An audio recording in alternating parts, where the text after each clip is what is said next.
20 хэдэн удаа баана гэдэг чинь цаг тутам усрахыг шингэн гаргана гэсэн үг байхгүй.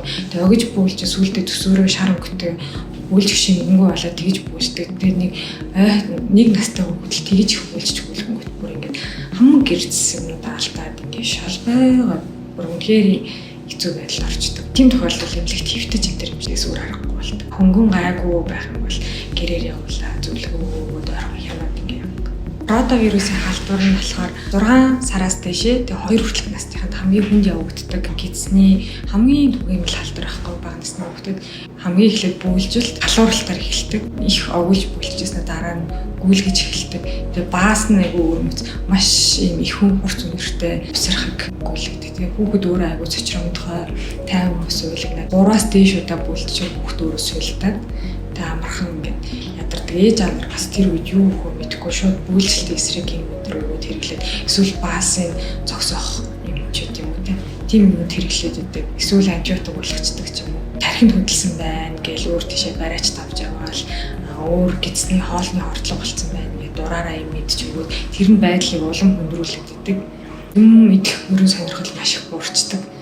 Тэгээ яагаад тийм байдгийг гэхээр ротавирус нь энэ гидсний эсүүдийг гэмтэн хоёрдугаарт бас өөрөө эндо токсин дотор хор ялгаруулдаг. Дотоод ийм эндогены мэдрэлийн зочроодог байхгүй. Тэгэхээр аюул хүүхэд зочромтгой тайван бас ийм нөхцөл байдлуудыг үүсгдэгээс болоод эцэг хэд хүүхдээ асрахад аюул бэрхшээлтэй юм байн гуйлал ингээл юу ч идэж уухгүй байгаад эдгээр авахар хэмжээнд хорсоол өгдөг.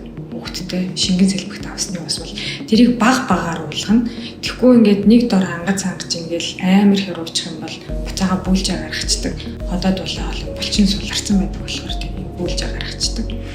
Тэгээ халуур давхар нэмэгдээд зочромтгой болохоор шингэн өгөхөдч бэрхшээлтэй болохоор халууны бас жоохон бууруулвал зүгээр их гүйлгээд авах юм бол амаар нэмүүлгэн халууны юм бүүлжилттэй шулуун гизээрнлээ халуун намдаахыг хэрэглэж бас болно. Онцлог арга нь бол баасанд төрөвчлсэн ротавирусын шинжилгээ өгдөг. Баасандаа хичнээн их хэмжээтэй ялгарч байгаагаас хамаарат 2 дахь 3 дахь баасан шинжилгээ авахд тод илэрдэг. Албар авснаас хойш 48 цаг дотор анхны шинжилгээнүүд илэрч эхэлнэ. Албартай баас бол 10 хоног өөрөө бусад хүмүүст халдвар их тийм чадвартай байдаг гэсэн үг. Ялтчгүй нөгөө бохор гараар давчиж байгаа учраас жоохон хүүхдүүд мөлхөндөө бие биенээсээ айлын бүүлжиж хүлгэж авах хүүхдэд хамт тоглоод тэнцэнээс халдвар авсан байх нь илүү илбэг байдаг. Ерөөсөө л багаар ойрхон минутын зайтай аягаар халбгаар шприцээр хүүхдтэй завжийн дагуулаад балгаар хорсоол өгöd ах хамгийн чухал үр дүнтэй байдаг. Тэгээ бүр болохгүй бол эмнэлэгт хандна шинжилгээ өгөн тусал хийлгэн тэгээд зөвлөгөөгөө аваад харьцангуйхан болдог. Ашигтай бактери уудаг. Хорсоолгон тэгээд цайр бас олон улсынхаа зөвлөмжөөр цайрыг бас зөвлөдөг. Энээс өөр юмуд бол хэрэг байхгүй. Антибиотик өглөө гэхэд бас улам байдлыг өдрүүлцдэг. Сүү таргийг бол задлах фермент бүрэн ялгарахгүй учраас цэцэгтэй хорих хэрэгтэй байдаг. Эхний 2-3 өдөр биеийн байдал гайгүй болтолно. Хоол идэхгүй байна гэж юу ч хамаагүй амраа хийх гэдэг байхгүй юм. 1-2 хоног юм идэхгүй байлаа гэдэг асуудалд юусоо орохгүй. Гол нь шингэн алдалтаараа л хүндэрч гэдэг учраас бөөлж гүйлгэснийхэн дараа уулах нь л хамгийн чухал гэдэг. Одоо хорсоолч өөрөө бас глюкозтэй байхгүй. Тэгэхээр тэр хоол идэхгүй хүүхдэд глюкозтэй шингэн уулах нь өөрөө цуснах чихэр багасгаас сэргийлж